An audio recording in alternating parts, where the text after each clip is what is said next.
Hello? Hello? Hang on a sec. Bloody hell. Let me just get rid of the crushing doom metal for a moment. Right. Welcome back to Paint Like Fiend, the show that went on a brief hiatus as I drove a very fast little remote control car into the camera and twatted the shit out of it. Although amazingly, I took it to a camera shop today and they managed to pop back in the kind of zoomy lensy bit and kind of bash it back into shape, which was surprisingly easy. If you want to see that, go to my Vimeo and go for HPI Savage XS2 and you'll see all the nonsense on there. Anyway, back to painting. In the meantime, while I was waiting to get to the camera shop, I went for a change of plan and I decided to finish off the bulk of the colours on the model.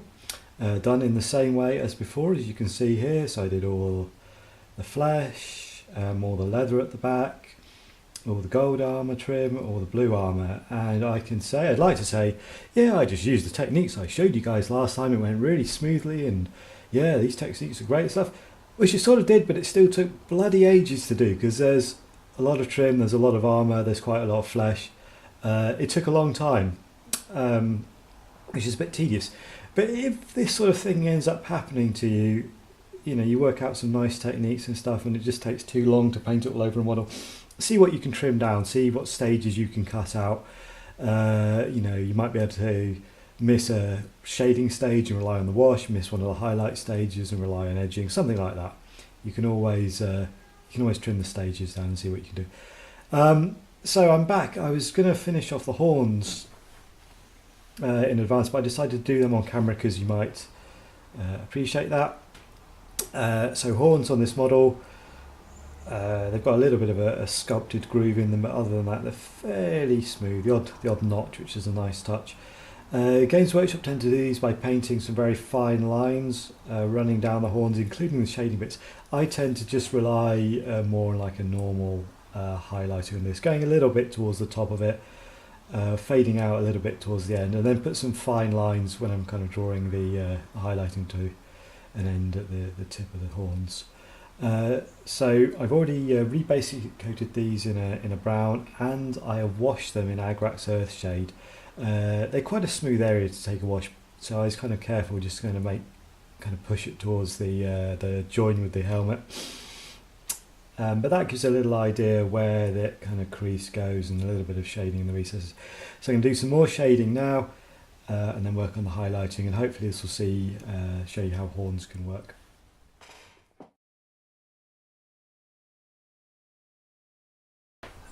Okay, so apparently fixing the camera was an easy job of pushing the lens bit back in, but fixing my ability to run out of batteries is going to be a lot harder. So yeah, just do the lines on that. At the back, not much of interest, but still, you know, reasonably smooth blend. I just do another faint kind of line. So I don't really bother with doing a lot of lines in general, but find a little bit during the final highlighting just makes them look pointier.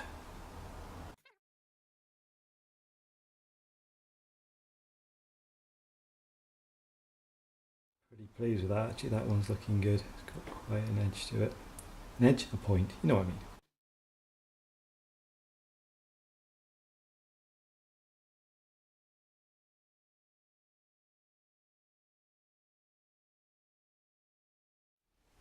Pretty happy with them.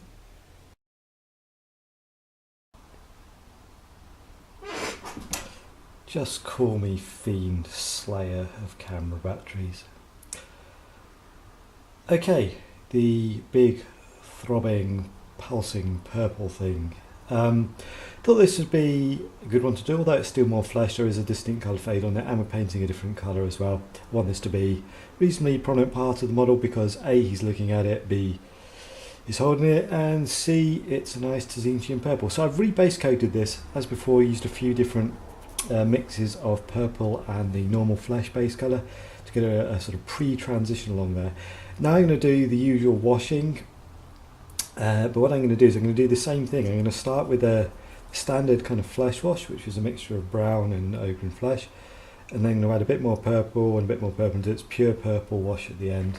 See how that works. Okay, so I've got some mixes ready here, and just apply them as normal. This will go a little bit onto the paint I've already done. I'll just make sure I dab that off a bit so it doesn't go too much on there. Don't really want it around this bicep because I say this area would fade here.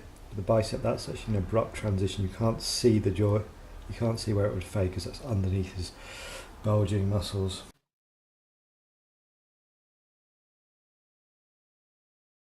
Quickly move on to next wash. A little bit more purple in it. Still got quite a bit of brown, so it's quite dark, which is good around the chain here. Next wash, which is definitely got more purple in. You should be able to see that.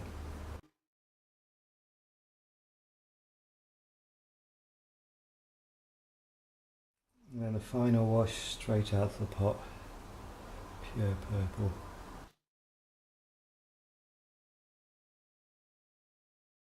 It kind of sort of blends with the other wash I put on there. Kind of just sort of blur it together a bit, the washes when they're wet, because they're not very liquid, as it were. They hopefully don't go everywhere.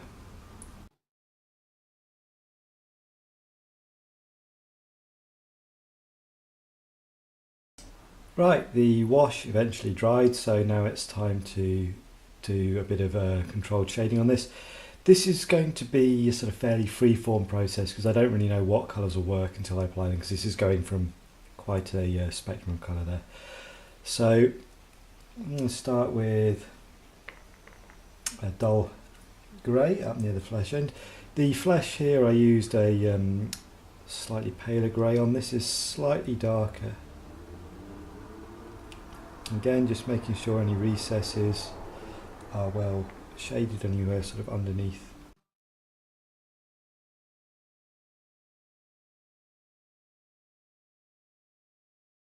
Quite hard to get back here. So fairly roughly put some paint in and make sure anywhere it will come out to be visible, it will be kind of blended out.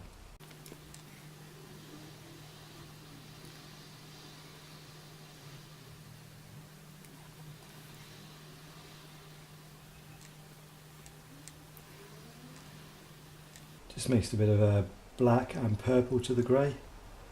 Produce a mix that's more suitable for the colours moving forward. I'm just going to paint this, blend it out like so, just to ensure there's sort of darkness under the arm is accentuated. Okay, working this same colour mix. As well. This is mostly underneath, so it doesn't matter if it's slightly rough. Now mixing a mixture of pure lighter purple and black. Should be a bit darker than last time, a bit more black in maybe. Bit darker. I'm just tackling the purple ham more specifically.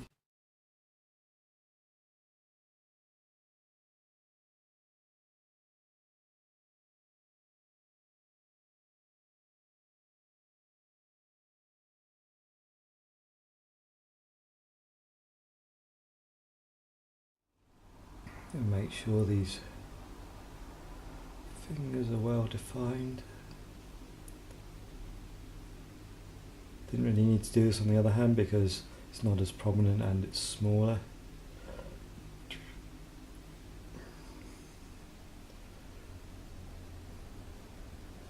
Okay, I think that'll do. For highlighting, it's pretty much the same as working with the base coat. As with the rest of the flesh, I'm re-highlighting the base coat after the wash. So this I'll be re-highlighting with the mixtures from the flesh base coat through to the purple base coat gradually, and build these up.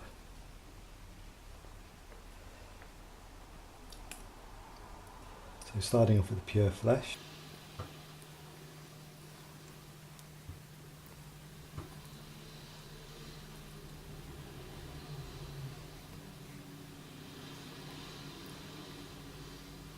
Pretty soon adding a purple to this. This will be blending, obviously blending following the shape of the muscle, but also blending the way the highlight colours actually go. So we'll be blending this back, it's visible, blending it back here into the normal flesh. Same little bit underneath here. And blending that back towards the normal flesh.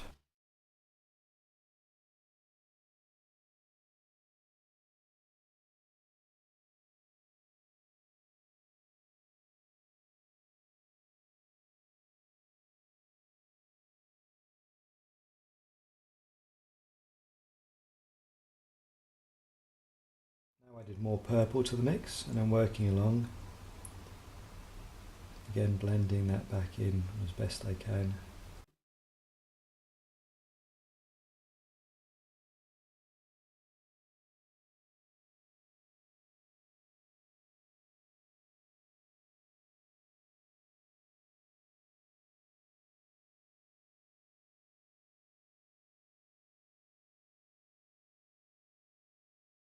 These parts underneath the belly visible in normal angles, but they do just sort of peep out, so good to get a little bit of a highlight on that.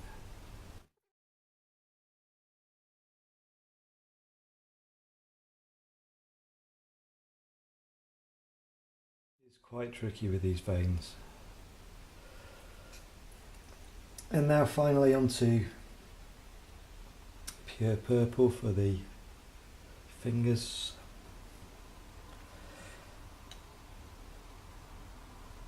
These will be pretty easy to do with the first coat.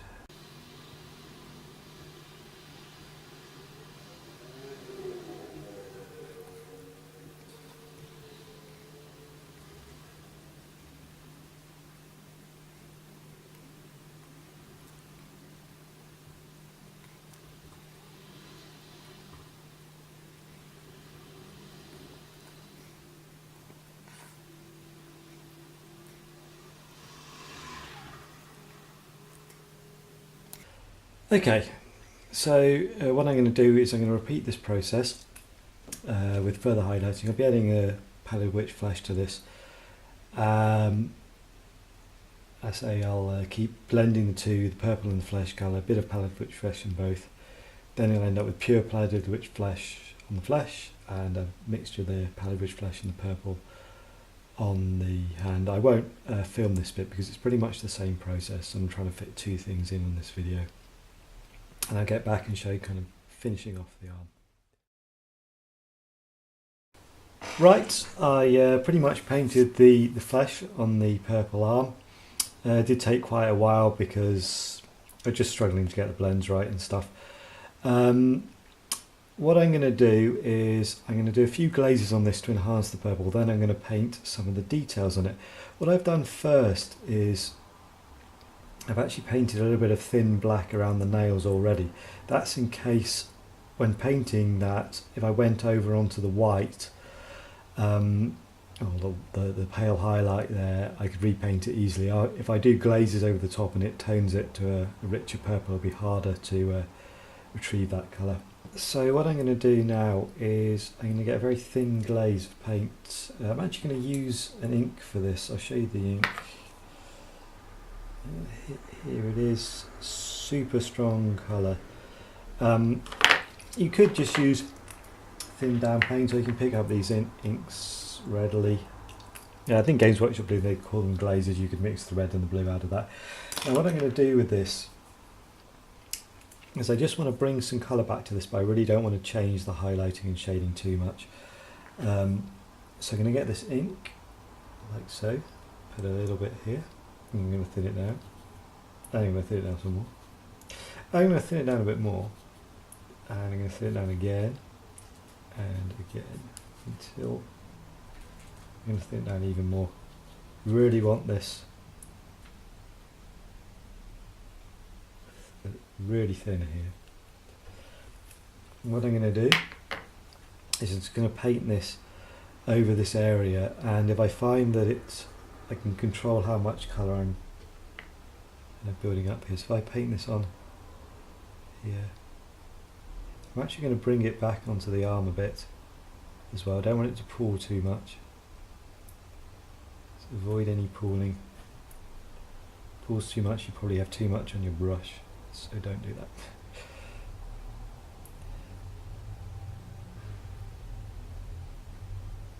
What I don't want is I don't want it to be purple to here and then straight into the flesh. So hopefully this will bring back some colour to this, because the highlighting had to go quite pale to get some good contrast on there and accentuate this bulky arm, but lost a bit of colour there. Doesn't matter if I go a little bit onto other areas because it's very thin down.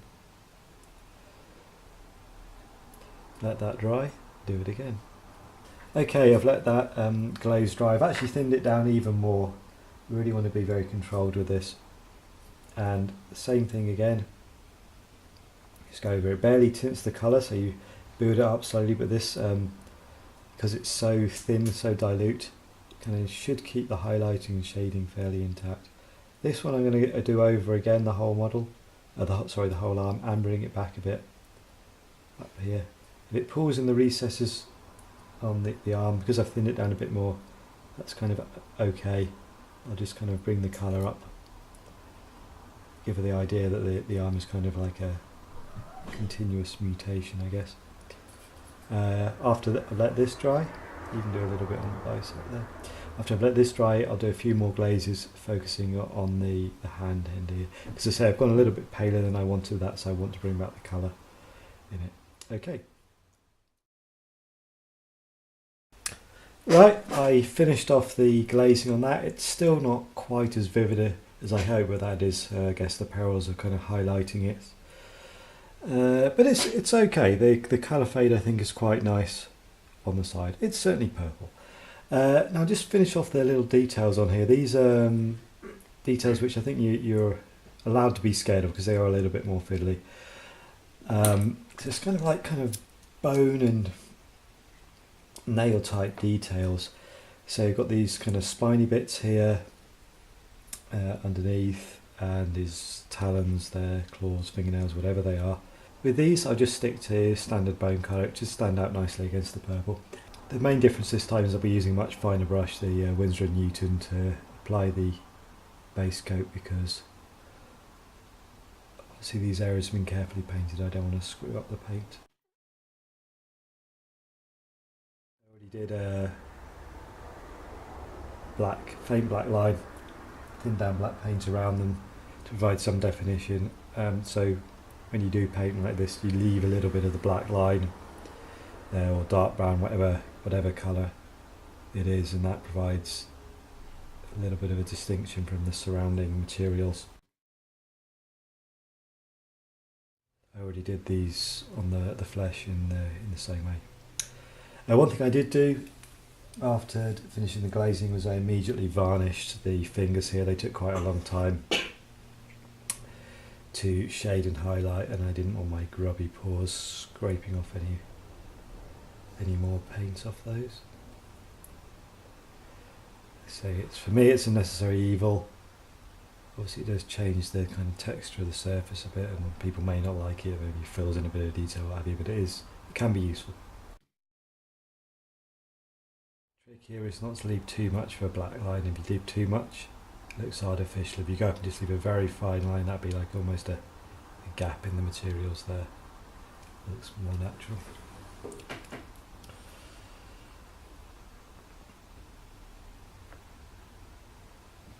The nails are fiddly, because they're hard to get to, but the good news is once you've kind of got them base coat on there, and you need a little bit of highlighting, bring out some of the shape. Again, the principle that small details can be painted fairly simply as long as you have them well defined from the surrounding materials.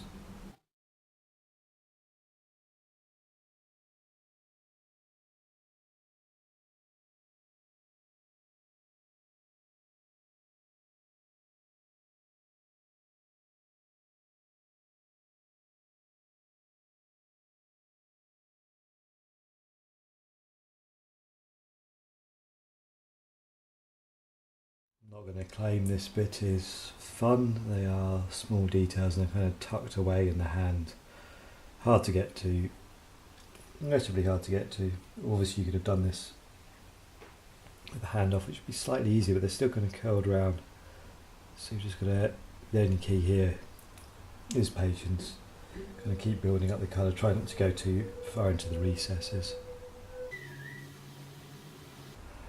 Finally, underneath there's this kind of strange mouth-like thing, a cool little sculpted detail that's all but invisible when you view the figure normally.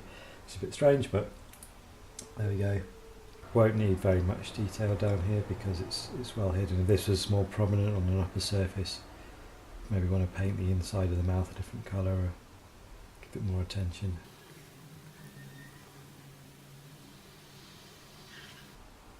Right, now they're done. A little wash of brown just to make sure there's some kind of shading going on and make sure they are fully defined. You can see the wash kind of sinks in, there's a little crease between them that sinks into that, which is useful. In the mouth thing as well, just in case you've gone over any little bits into a recess, this can just redefine that without any need for black lining or whatever. Let that dry. Okay, the wash is dry. Because these are small wee parts, I don't need to do the first highlight as just the base coat again. I can go straight into mixing that base coat with a paler bone colour.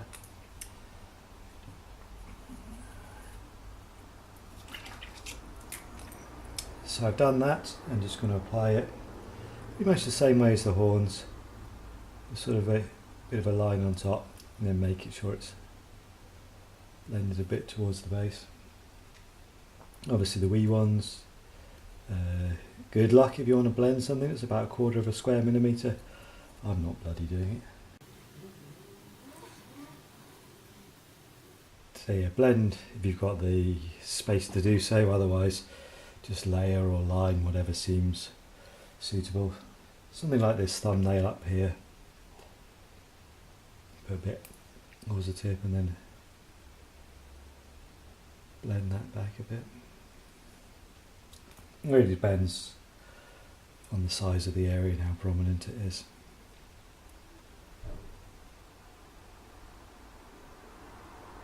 These fingernails probably don't need any blending. Won't be able to see them so clearly anyway.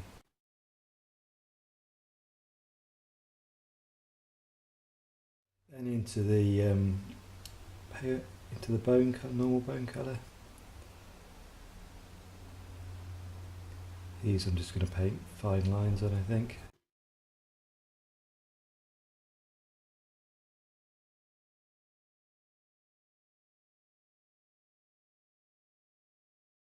Do some wee, a little bit here, not entirely realistic, but it's just kind of capturing the paleness of the bone, make it stand out. Okay, much paler bone, useful colour this.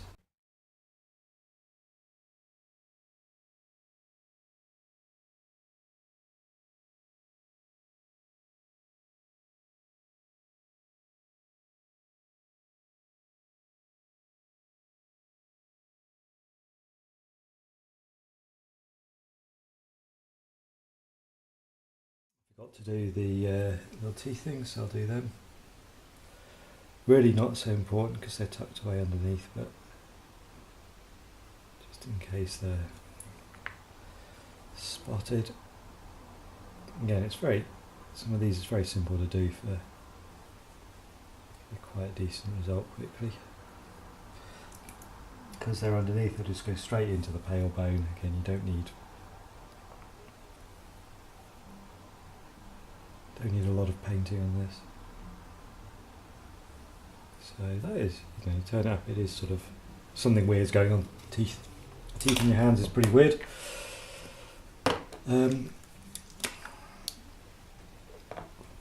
Finally, just gonna get a little bit of pure white and just get the very pointy bits like I did on the horns up there. Again, very faint line towards the tip. Out of view here, very faint line towards the tip.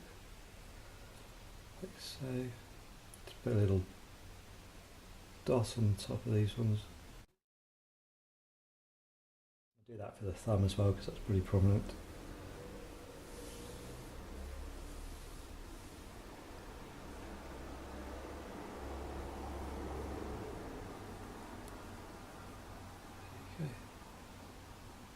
The other nails I won't do because they're kind of folded over the back. So I think for details, that's fine. Tiny brushlet of wash left, which will go around there and there with. Oh, I forgot one. This is it. You always forget things, make wee mistakes, but when they're this small, it's easy just to sort it out.